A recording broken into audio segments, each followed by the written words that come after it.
It's hard to believe, Kevin Cannon, but week 7 in the NFL is already here. Say it every year, but when it gets here quick. We're sitting here in the middle of October already. Teams are starting to bottom out completely. The Jets looking like they're headed for a potential winless season. Eagles and Bills, after starting 4-0, both struggling the past couple weeks.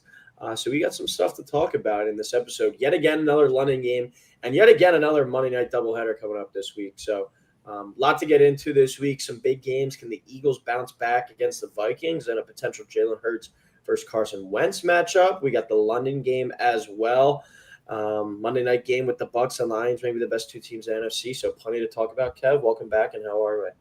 Yeah, great. Just going through these 5 games before we started here. I think these are my favorite slate we've had out of all the weeks so far. All 5 of these games are awesome. I struggled with a majority of them picking who I think will win because I think just they're going to be awesome games.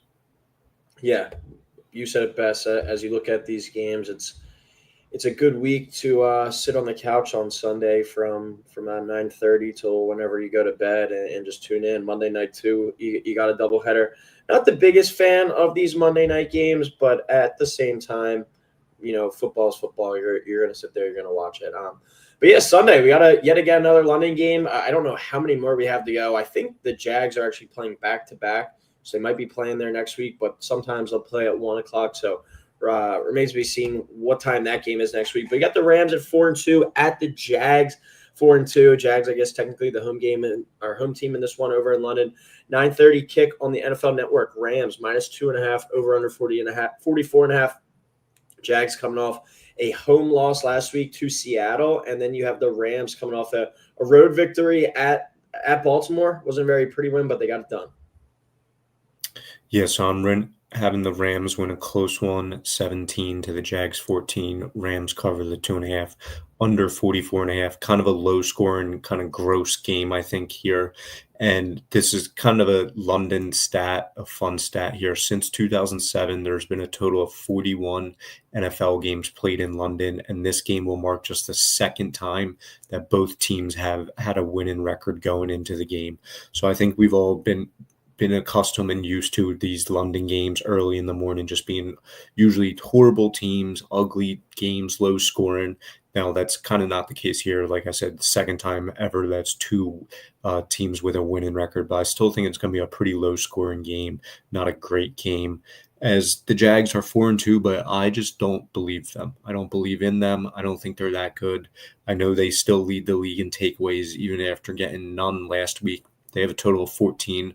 I believe the next closest team has 12. And the turnovers seem a little fluky as the Jags secondary still is not very good. They weren't very good last year. Last year, they gave up the most passing yards in the league, and they're currently giving up the 3rd most in the league this year. And then if there's one thing the Rams can do really well, it's pass the ball. And I think even probably without Puka this week, as he hurt his ankle last week, when you have Stafford, Devontae, and McVay's system, I think they can just be a super tough group to stop. So, and then the Rams defense has also been playing very, very good this year. I think they're going to be able to get pressure on Trevor Lawrence and potentially create some turnovers of their own, which they're respectfully 3rd in the league in. So I'm going Rams winning a close one. Yeah, pretty insane stat there that you said with the London game. Since 2007, there have been a total of 41 NFL games played in London, and this game will just mark the second time that both teams have had a winning record going into the game. That is hard to imagine that that's actually a thing, but pretty wild statistic there. But yeah, I'm interested most this week. How did the Rams look without Puka? He's been so good this year, and I think they got out to a pretty nice start last week. And then once he left the lineup, we saw that offense kind of hit a bit of a wall, and the defense played well. But once again, you're playing Cooper Rush and Tyler Huntley. You don't have Lamar Jackson running around out there. So how good really is that Rams defense? We've seen them kind of struggle against maybe some of the upper competition. Is this just a really solid team, a really good team, or are they an elite team? And I think if the Rams are an elite team, they find a way to go to Jacksonville and win this weekend. I actually am buying into the Jags. Like I'm not going to be surprised if we're sitting there at the end of the year and they're 10-7 and like the 6th seed in the playoffs or the 7th seed in the playoffs. I think the talent is there on the offensive side of the ball for this Jaguars team. How good can Trevor Lawrence be? I think ultimately determines the ceiling for this team. But you touched on it too, Kevin. The defense has been forcing a lot of turnovers, and those things can shake the other way and result in negatives down the stretch potentially if those things even out.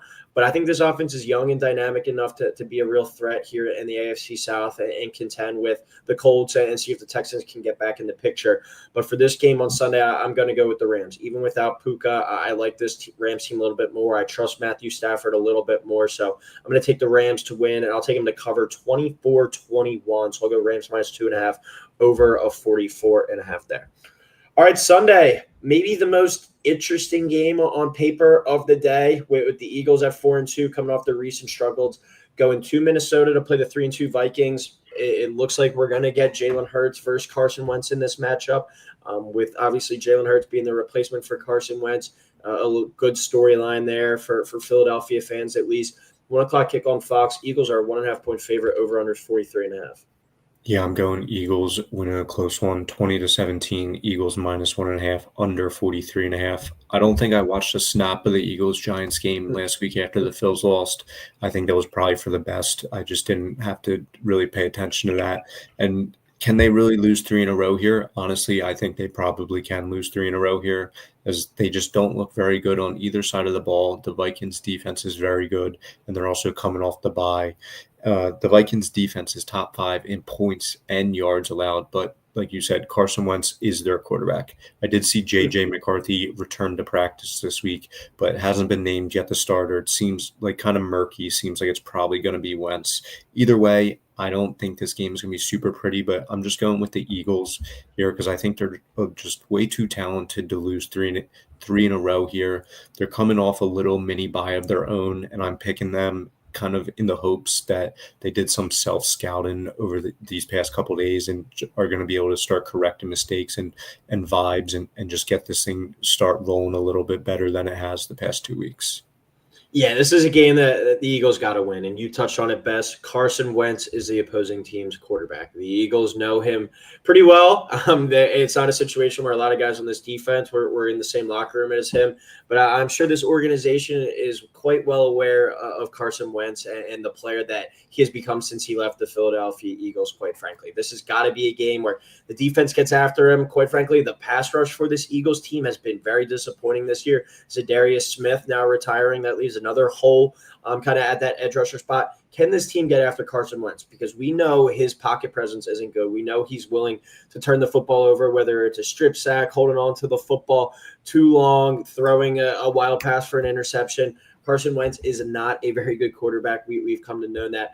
But if he goes out there with how good the Vikings defense can be and with how poor the Eagles offense has looked over the past couple weeks at least, the Vikings can sure as hell make this a game. If Brian Flores is able to dial up some magic and Carson Wentz doesn't turn the football over, it can be a scenario where the Vikings get this one done at home, no doubt about it. But I think this is plain and simple, just a get-right game for the Eagles. I don't know how great the offense is going to look, but they get back to their winning ways. For a team that just has winning DNA in their blood, we've seen it year over year now. We know about the collapse in 2023, but you look at kind of the overall sample size, it's just a team that finds ways to win at the end of the day. It might not always be pretty, but still, this Eagles team knows how to win. Jalen Hurts has that winning DNA in him, and I think the Eagles find a way to get this one done. I'm going to go with a lower score, an ugly game, 21-17 Eagles, so Eagles minus 1.5, and I'll go under 43.5 as well. All right, we go to the afternoon slate now on Sunday. Colts at 5-1. One of the surprise, if not surprises, of the league travel out to LA to play the 4-2 Chargers for a 4:05 kick on CBS. Chargers 1.5-point favorite here. Over under 48.5. Yeah, I'm going Colts 31, Chargers 27, Colts plus 1.5, over 48.5. I think this one may turn into a little bit of a shootout. These are two offenses that can absolutely move the ball through the air. The Chargers are battling some injuries on the offensive side of the ball at running back, O-line, and receiver, but they still have Justin Herbert. He showed last week that he can make big plays when he needs to. As Jim Harbaugh said, he's going to be thinking about that play until they put dirt over his body. It was a super impressive play. And then also Ladd after the catch, able to just pick up a bunch of yards, get the Chargers into field goal range to win that game. But I do think a majority of the metrics and analytics lean towards the Colts should be the favorites here, but they don't have Justin Herbert and they're not coached by Jim Harbaugh. And I think a lot of people are still undervaluing the Colts coming into this game. And the Chargers defense is susceptible to the run, and I think Jonathan Taylor is going to be able to take advantage of that this week. So I'm picking the Colts continuing to surprise people in and around the league. I'm going to go in this matchup with the Chargers at home. You said it best, Kev. The Colts maybe are the surprise of the entire NFL right now.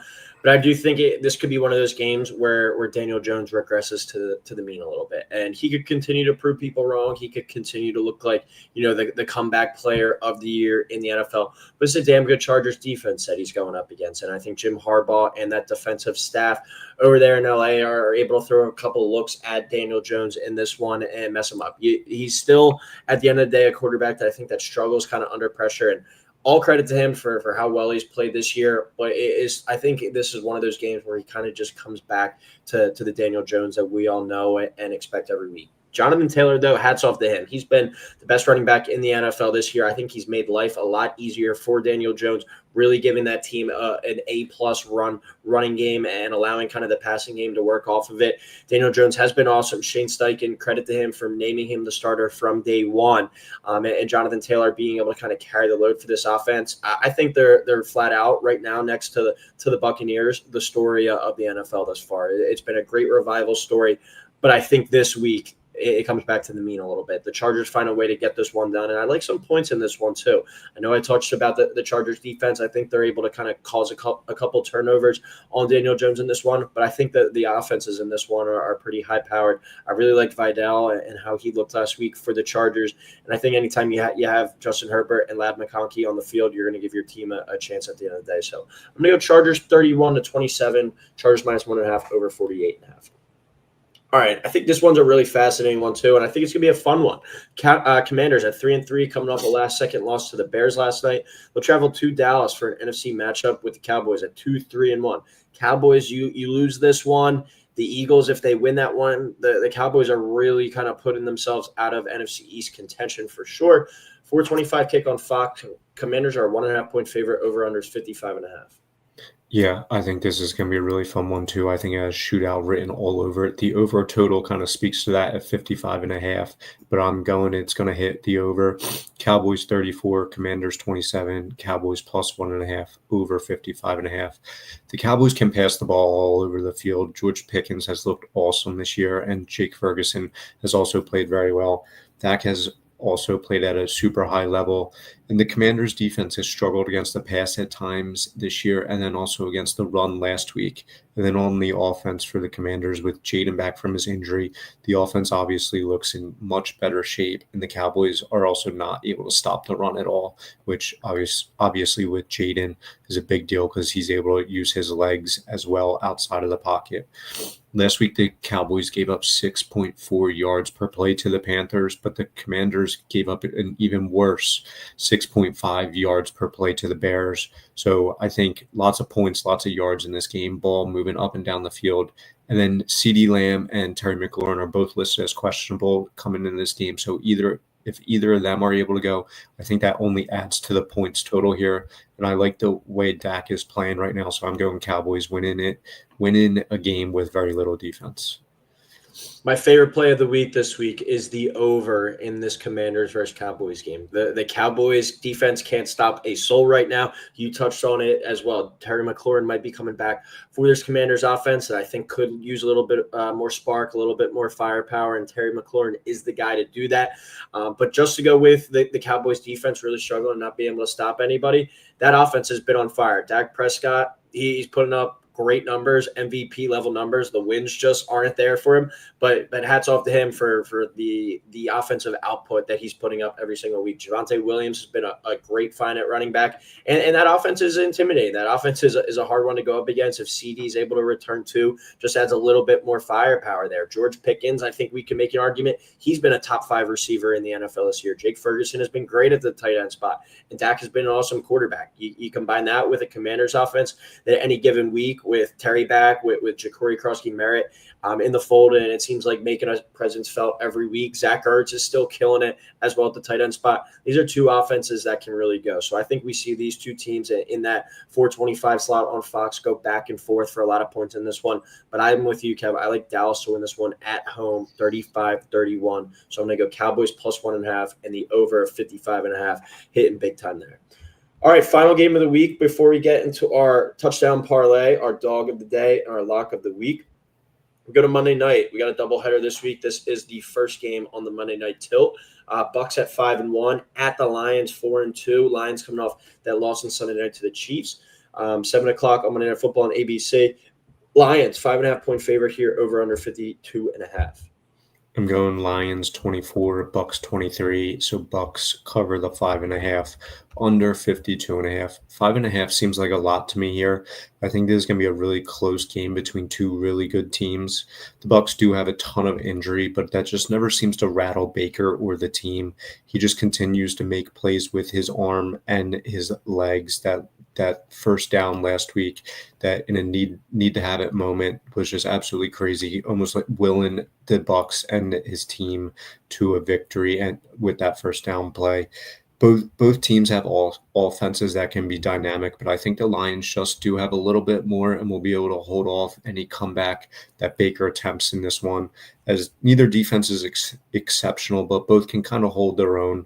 And I know the Lions are coming off a super disappointing game against the Chiefs, while the Bucks had a pretty important win against the Niners last week. So I think the Lions get back on track here in a close game.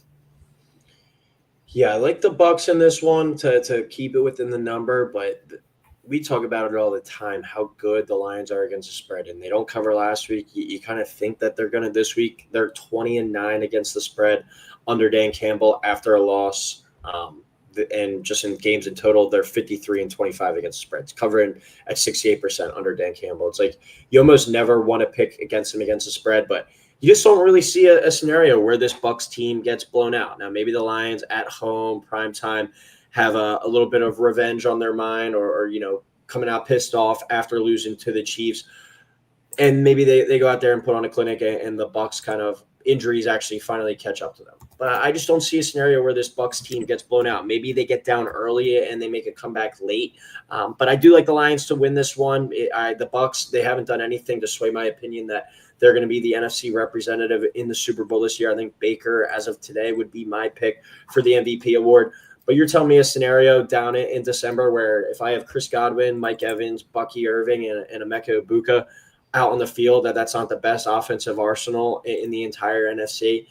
I think the Bucks, as long as they just keep taking care of business, like if they drop this game, okay, it's not the end of the world. You're still going to be a 13-win team, I think, at the end of the season, and probably have all your guys back, knock on wood, healthy at that stage of the game. The Bucks are still a legitimate threat in the NFC, no matter the outcome of this game. But I do like this one to be back and forth, scoring the ball. But I will go Lions 30-27, so Bucks plus 5.5, over 52.5. Hurts to pick against the Lions against the spread just because they've been so good historically there under Campbell. But I will take the Bucks plus the 5.5 just to keep it close, but Lions to win. All right, we go to our touchdown parlay now. Kevin and I each pick 2 touchdown scorers, one from any of the primetime games, Thursday, Sunday, or Monday night, and then one from the Sunday afternoon slate as well. So I'll start it off with my Sunday afternoon one. I'm going to go Jonathan Taylor, minus 190. I touched on it earlier. I think he's been the best running back in the NFL this year, and maybe even the offensive player of the year in the entire NFL. Seems like a pick to get in there each and every week. I think that total is also 48.5 this week. So I think we're going to be seeing some points in that one. All goes well. Jonathan Taylor stays healthy in that game. He should find the end zone. Yeah, my Sunday afternoon game is actually going to come from the Sunday morning game, the London game. I'm going Kyren Williams, minus 200 against the Jags. Potentially no Puka in this game. Potentially more opportunities for Kyren, who's due to already gets a ton of opportunities. All right, and then my primetime game, I'm going to go to Monday Night Football, Jackson Smith and Jigba of the Seahawks. It's been money this year. I talked about George Pickens being a top 5 receiver. I think you could make a really good argument that Jackson Smith and Jigba has been the best receiver in the NFL this year. It seems like every time you look at his box score, he's putting up 100 yards and a touchdown. So I'm going to ride with him at plus money. Got a tough matchup, most likely against Derek Stingley. this week, but I think he gets in the end zone. So give me Jackson Smith-Njigba as my touchdown scorer. Yeah, my primetime pick, I'm going Thursday night, DK Metcalf plus 130 against the Bengals. The Bengals stink, and it looks like Aaron Rodgers really trusts Metcalf. He has TDs in 4 straight games now. All right, so you get that bet up to plus 1170 would be the odds for those 4 parlayed together. So about $120 or so in there if you put a $10 wager on that bet. All right, our dog of the day, which is our favorite underdog of the week. Not many on the board that I was crazy about this week. I see your pick, Kev. I was looking at that one as well, but I'm going to go with Bengals plus 5.5 at home on Thursday Night Football versus Steelers. Thursday Night Football, we see weird things happen all the time. Joe Flacco maybe still got a little bit of magic up his sleeve. Another week into the playbook, another week around the guys. Maybe that offense picks it up a little bit. And I think the Steelers too. They've had a good start to the year. Haven't played the greatest competition. Might be playing a little bit over their head. I definitely think that the Bengals can keep that within a 3-point game. Yeah, my dog of the day, I'm going Falcons plus 2.5 against the Niners. This past week, that was the Falcons' offense we've all been waiting and wanting to see. They are super inconsistent. You really never know who you're going to get with them, but I'll take a chance on them here against a super injured Niners team. All right, lock of the week, our favorite bet of the week. I usually like to go with the game that we didn't talk about as part of the top 5 games of the week, but this week I like this play too much, and it's a high total. I didn't see for a fact, but it wouldn't surprise me if this is the highest pregame total of the year in the NFL. But Cowboys Commanders over 55.5. We touched on it. A lot of the offensive stars in that game might be coming back in this one. The Cowboys offense might even be the best in the league, and CeeDee Lamb has been out for quite a few weeks. The Commanders can put up some points in their own right, and the Cowboys defense is Swiss cheese right now. So over 55.5 there. Cowboys Commanders lock of the week for me. Yeah, I saw that you picked a pick from a game we already talked about, so I'm doing the same. I'm doing Bucks plus 5.5. I really like the Bucks to keep this close. I was also contemplating making them my dog of the day. I really do like this one, even though it's going against you, as you touched on, the Dan Campbell covering the spread theory and statistics. But Bucks plus 5.5. All right, well, that will do it for NFL Big 5 games of the week, week 7 already. That's going to hurt next week to see week 8, but thank God there's not 16 games anymore, a little bit more football. But as always, everyone, thank you for tuning in here on Pick Swap Media. As always, please like, please subscribe, and we'll talk next week.